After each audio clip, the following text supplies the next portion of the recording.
Hey, what's up, Sooner Nation? Welcome back to the Sooner Surge podcast that tells it like it is. Here for another position group breakdown.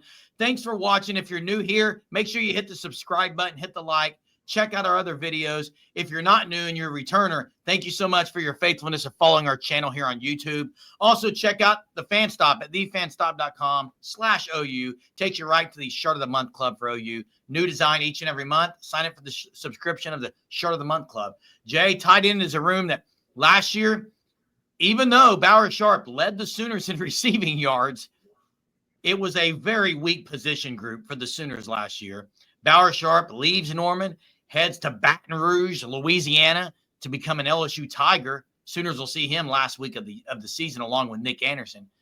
But the Sooners went to the portal and really got a few guys to help in that room. And then they also lost Devon Mitchell, the highly touted recruit, tight end recruit, 5-star recruit. And now you see Canick moves over to tight end. They bring in some guys like Will Huggins, Carson Kent. You got Caden Helms, who has been there for years and just really had some unlucky injuries, and now he's in the mix. So, Jay, what are your thoughts on the tight end room? Well, tight end room you can only go up from last year. It was that bad. And it's really, last year when we did these position group breakdowns, when we did O-line, do you remember the term we used, Jerm? Unknown. Unknown. That's right. And I kind of feel that way with this tight end room, Jerm. I think it's a lot of unknown. Caden Helms, I think people forget Caden Helms out of high school. He was 4-star guy out of the Nebraska area. And just because of injuries, hasn't really got the chance. Seems to be performing pretty well, it sounds like, in the offseason with strength and conditioning and then now in the fall camp. So I'm kind of intrigued by him to see what he can do. And then you got, Will Huggins, Carson Kent, big guys at receiver. And then you have Jaron Kinnick. So they kind of got a bit of everything. You got more athletic, I think, when you think Jaron Kinnick and Caden Helms more than maybe Will Huggins and Carson Kent.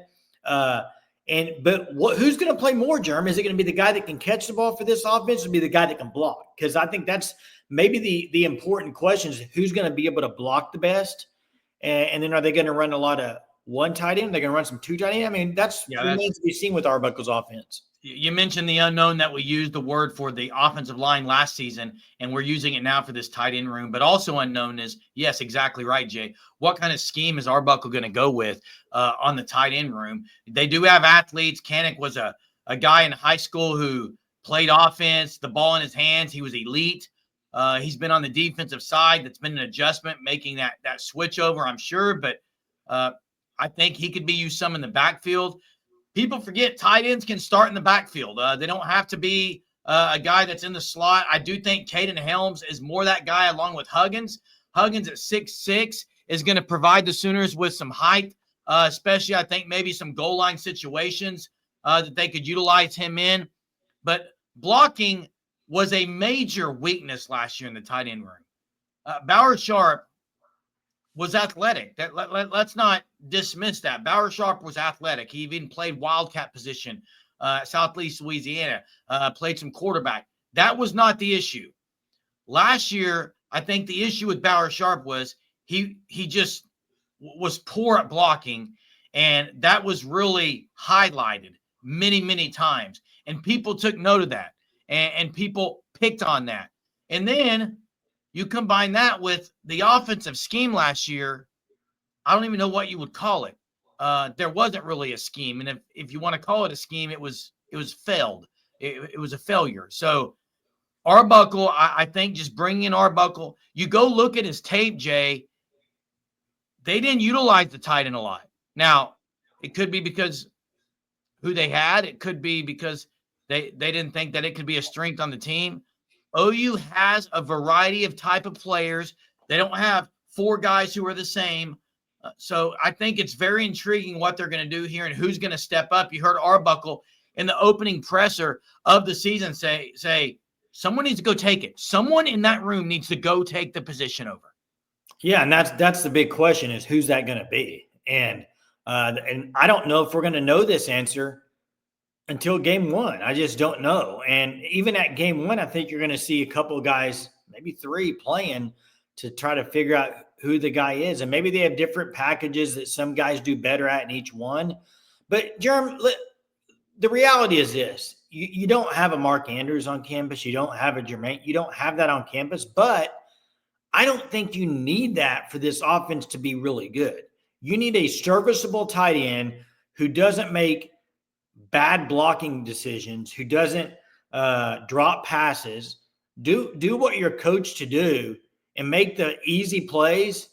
And then, yeah, maybe some jump balls that you're going to get thrown your way, make those plays. But I don't think OU's asking these tight ends to just be all world, all Americans. They just need to be good at what they're supposed to do. And then I think if they do that, I think that it takes this offense to another level. I really do. I think you have to have a serviceable tight end.